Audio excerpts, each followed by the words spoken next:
Olá, meus amigos e minhas amigas. Esta é a capa da revista Isto É desta semana.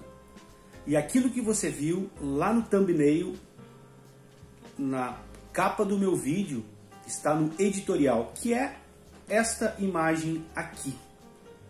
Um tanto quanto esdrúxula, de mau gosto ou tendenciosa. A ideia é nós conversarmos sobre este contexto, o que representa essas duas imagens, Bolsonaro e Lula se beijando, como diz na edição da revista Isto É, o beijo dos afogados, ou o extremo derretendo, a população rejeitando os extremos. Vamos interpretar estas informações, que não é um privilégio da revista Isto É. Em várias outras revistas, outros veículos de comunicação, como aqui no Rio Grande do Sul, a RBS, também coloca isso, em que os extremos estão derretendo, que a população rejeita os extremos. Meu Deus, eu me pergunto, mas de que extremos nós estamos falando?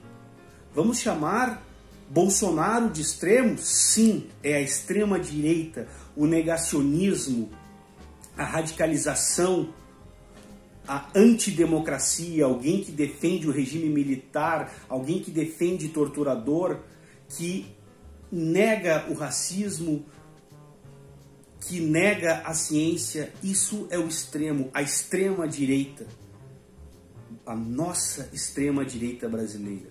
Agora, dizer que o ex-presidente Lula é o extremo, alguma coisa está errada. Certamente que alguma coisa está errada, ou muitas coisas estão erradas. Não podemos esquecer que o presidente Lula teve na sua base, aliás, o seu vice-presidente do PP, José de Alencar, depois colocou como vice-presidente da Dilma Rousseff, Michel Temer, PMDB, hoje MDB. Nunca, como disse da boca do próprio presidente Lula, os banqueiros ganharam tanto dinheiro nesse país. E vamos dizer que o Lula é a extrema esquerda? Para quem nós vamos mentir? Nós sabemos que o brasileiro, em geral, ele não tem tempo, ele está matando 1 leão por dia. Então ele não tem tempo para conhecer política, para estudar política. Aliás, ele não é nem sequer fomentado a isso nas escolas, embora o Bolsonaro insista em dizer que nós, professores, sejamos doutrinadores. Mas isso não é uma verdade. Curioso é que nessa revista aqui, nessa edição, ela começa com a entrevista do João Dória, em que o João Dória fala sobre a questão do Moro, do Luciano Huck, da própria percepção de candidatura dele à presidência da República pelo PSDB. E nas entrelinhas da entrevista, nós conseguimos perceber, inclusive no editorial, onde tem essa capa aqui, aliás, essa figura aqui, de que o país está retomando os rumos do centro político, uma era sem extremos. O centro político para quem, cara pálida? Essa é a pergunta que nós temos que nos fazer. O PSDB, o centro político, digamos que ali é a equação da política? Vamos esquecer que o Dória, até bem pouco tempo atrás, era aliado do senhor Jair Messias Bolsonaro, entre tantos outros políticos do PSDB, inclusive aqui no Rio Grande do Sul, em que houve o Sartonaro, mas em momento algum, ele recusou o apoio do bolsonarismo. O DEM, o Democratas, que é o centro, vamos esquecer que o Democratas tem como, até pouco tempo atrás, o chefe da Casa Civil era o Democratas, aqui do Rio Grande do Sul, Onyx Lorenzoni. DEM, PP, MDB, PSDB, todo mundo junto com o Bolsonaro. Agora o Dória, respaldado agora pela mídia tradicional, a imprensa,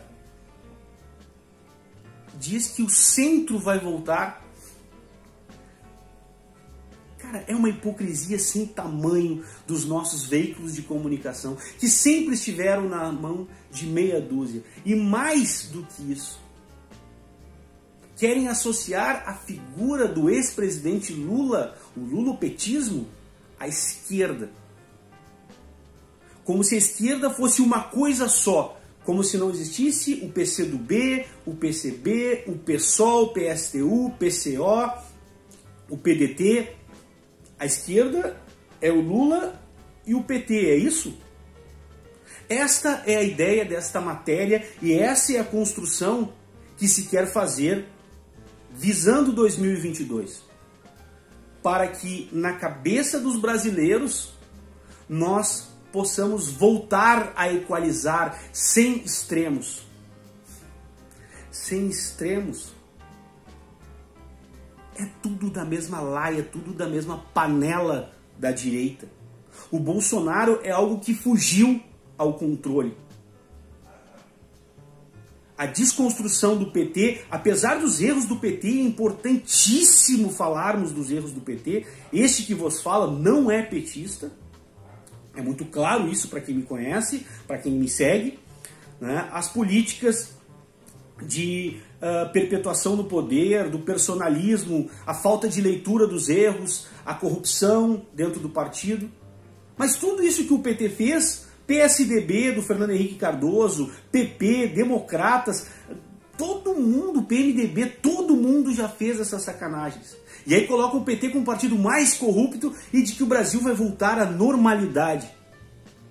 Será que não aprendemos ainda a fazer uma imprensa imparcial? Não, não vamos aprender nunca. Porque se a imprensa fosse imparcial verdadeiramente, quando o Bolsonaro fala em mamadeira erótica, quando ele fala em kit gay, William Bonner era para ter contestado e dito, por favor, nós temos que ter uma conversa séria. Isto não é verdadeiro. Mas o Bolsonaro era um outsider, alguém que beira descontrole, para não dizer outras coisas e ser deselegante. Mas ele tinha e tem, por enquanto, o respaldo de Paulo Guedes, seu ministro da Economia, que ia atender aos interesses espúrios do capital nacional e internacional, entregar o Brasil às multinacionais ou os escombros que restam do Brasil, que, diga-se de passagem, foram sendo construídos desde sempre. Mas vamos falar desde o início da nova república, do período democrático lá, em 1985 e 89, efetivamente, com as eleições democráticas. Precisamos pensar nisso.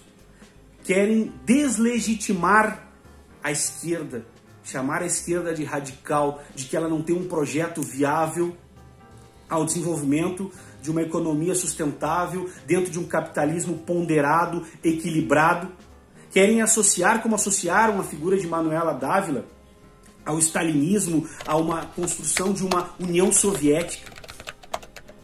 É tão podre. A nossa imprensa é muito podre.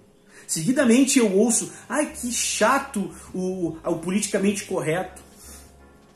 Vamos falar em breve no outro vídeo sobre esse tal de politicamente correto e por que isso incomoda tanto a tantas pessoas. Muito cuidado. Eu sei que cada um de nós brasileiros está matando um leão por dia para sobreviver.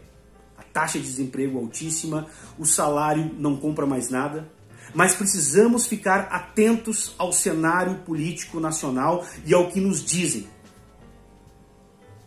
Pois, pensem bem, será que um veículo de comunicação rico, patrocinado por bancos e grandes empresas nacionais e multinacionais, falaria realmente mal das elites e daqueles que os representam na política? Pense nisso. Eu sou o professor Ranir. Um beijo para vocês. Até a próxima. Tchau, tchau. Valeu.